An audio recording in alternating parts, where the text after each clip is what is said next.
Hey friends, thank you for tuning into my channel, Rosa Rise. It's your girl Rosa, and today we're going to be talking about what is spirituality and what the main difference is between religion and spirituality. Now, before I get started, I definitely need to put out a few disclaimers. This video is based on my research and personal experience.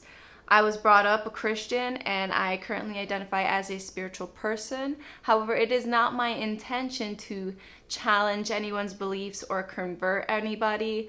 Not everyone will agree with what I said, and that's totally fine.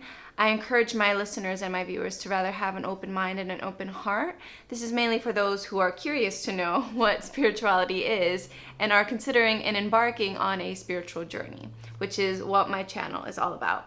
So take whatever information that resonates and leave what doesn't. In this video, I'm going to be referring to the mainstream spiritual community. So spirituality is highly individualized, meaning that each individual practices in a different way and have multiple and different spiritual belief systems. But for the sake of this video, I'm just going to be referring to the mainstream spiritual beliefs and spiritual practices. So I'll be grabbing my definition from Olsen's book, Modern Esoteric.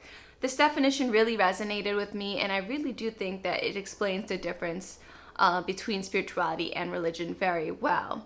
If you're interested in learning more about spirituality or spiritual concepts, the esoteric just means hidden knowledge that's been discredited, lifeology, or even conspiracy theories. This is a very interesting read. It is a thick book. However, what I like about it is that it's broken up into sections, so you don't have to read it chronologically. You can just go to the table of contents and pick whatever chapter you want to read. I personally chose this book for its chapter on sacred geometry and sacred symbols. I'll put the link in the description box below.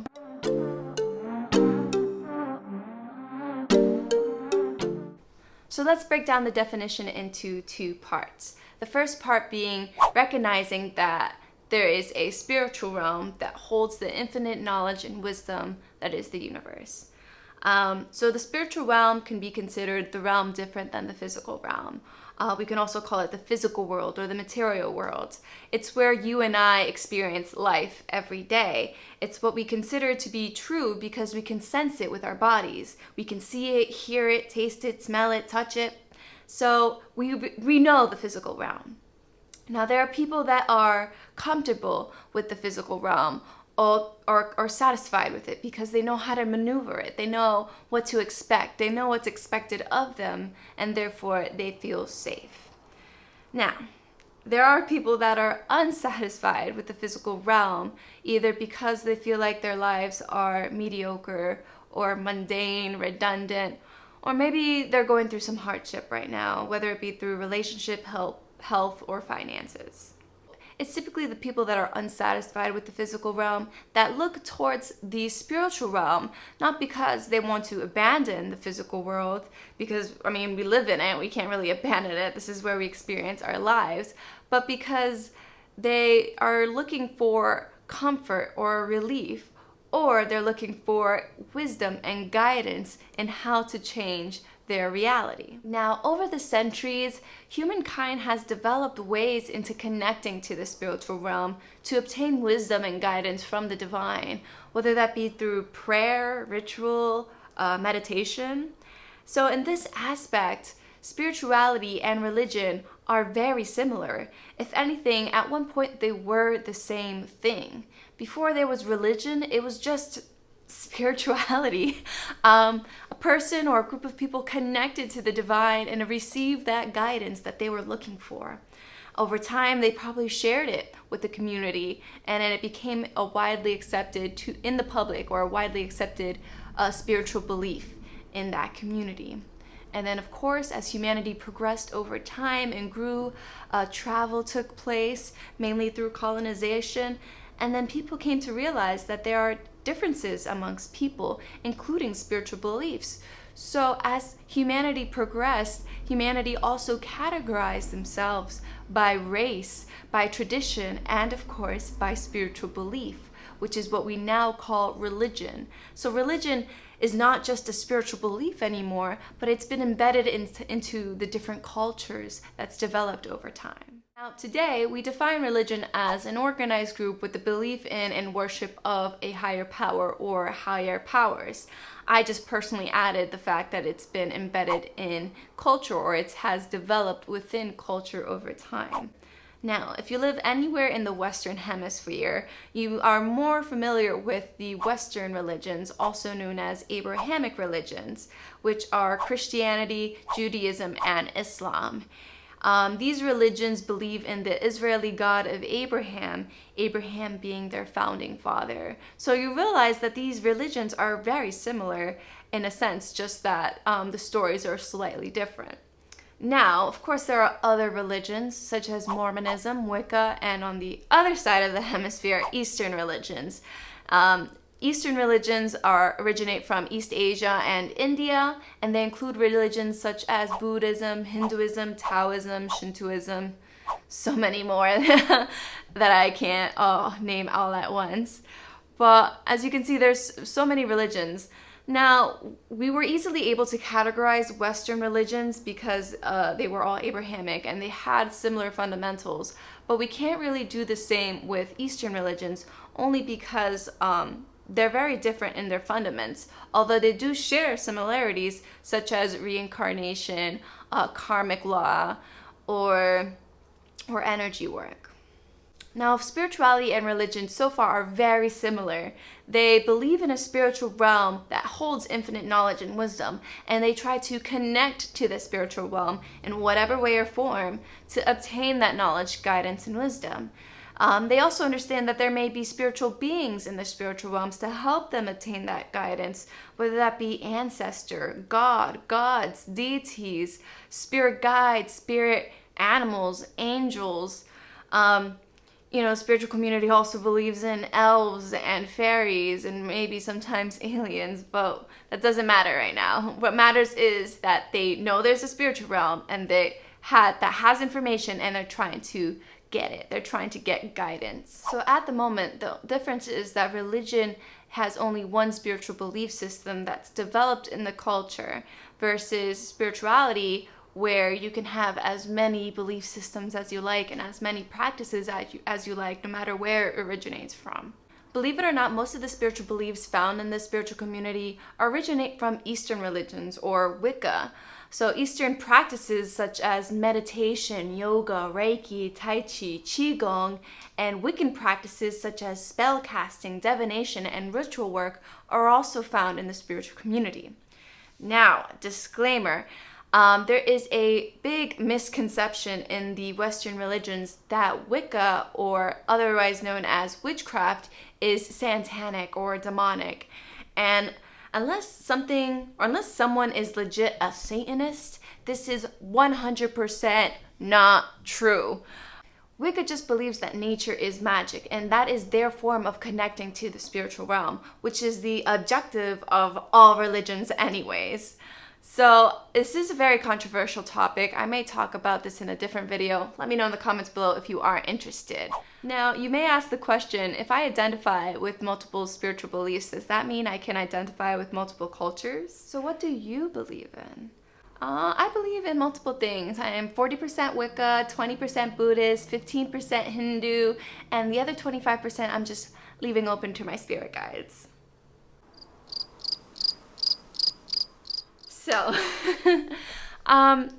immersing yourself in learning about different cultures is amazing, and I totally love it. But I wouldn't go as far, or personally for me, I wouldn't go as far as to identify with those different cultures, only because it could be an insult to those that are immersed in that culture 100%. However, with that said, it is your identity, so you can identify in whatever way you want, regardless what I say or what people say or what people think. That's just my personal opinion. But you do you, boo-boo.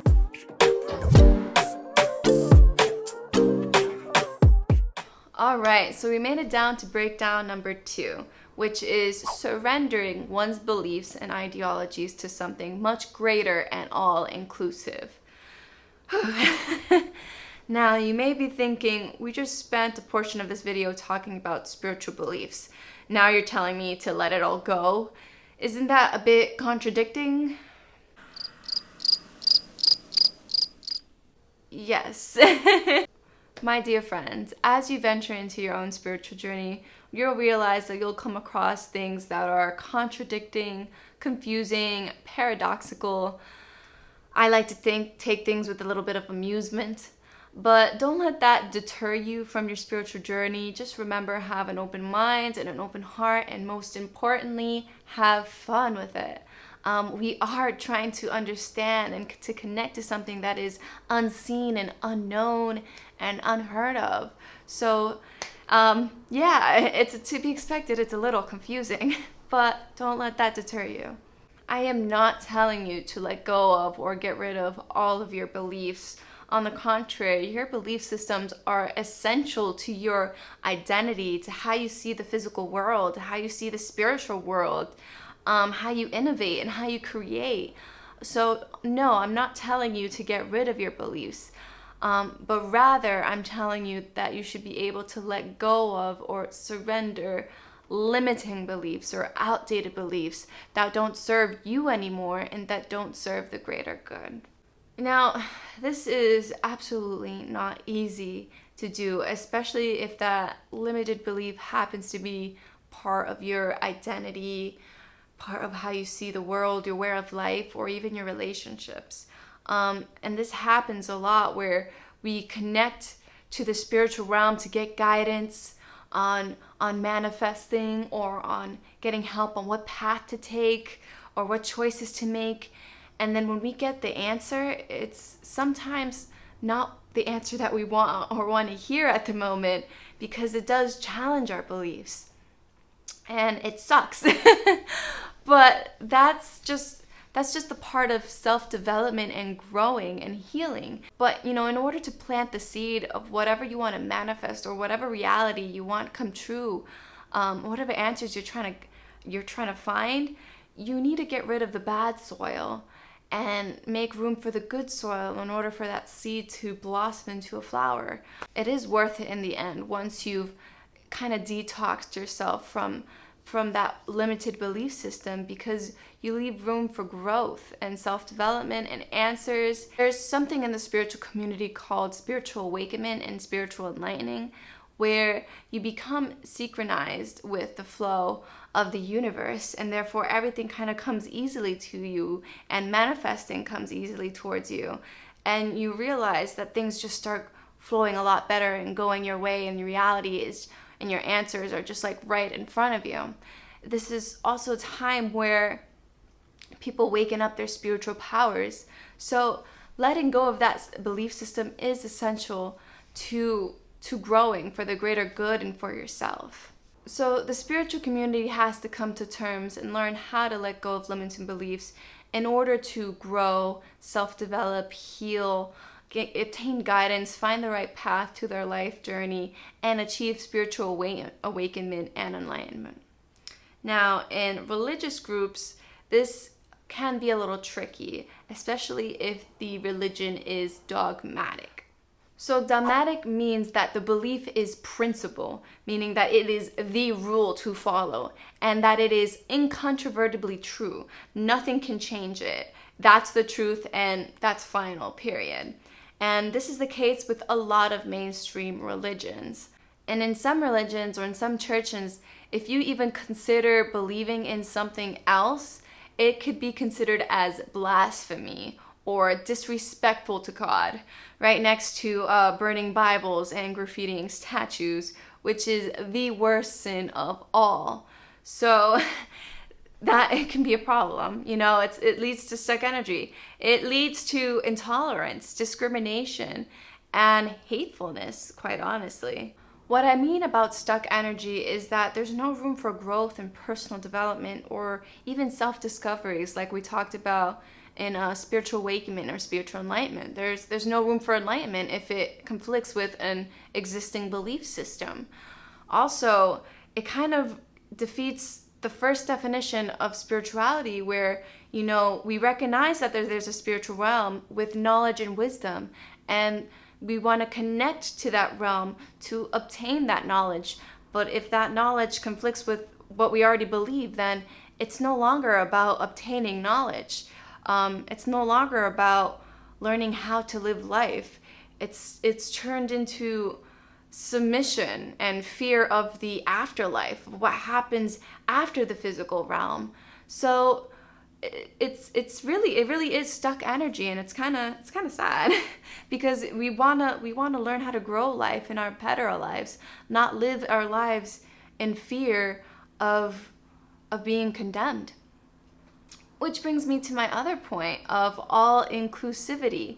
The spiritual community believes that we have to coexist with not just human beings, but with nature and with animals. And in certain religions, they believe that only their group gets salvation. And this kind of excludes a big portion of the population of Earth. And this excludes animals. Mommy, do animals go to heaven? No, only humans go to heaven. Animals don't have souls.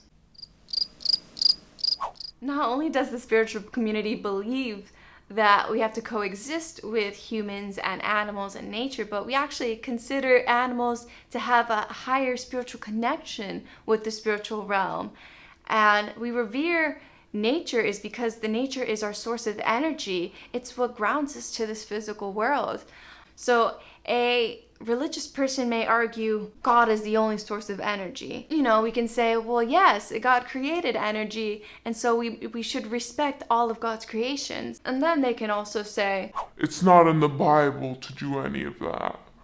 And at that point, it's a dogmatic belief, and there's nothing you can say to change your mind, because they expect an ancient sacred text to explain everything of modern issues such as man-made climate change and animal extinction due to man-made climate change. But I'll digress. There you have it, guys. Spirituality is recognizing that there is a spiritual realm that holds the infinite knowledge and wisdom of the universe.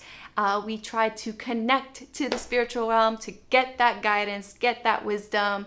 We also are able to surrender our beliefs and ideologies to something much greater and all-inclusive so that we can grow and we can coexist together in a happy, unified, harmonious way.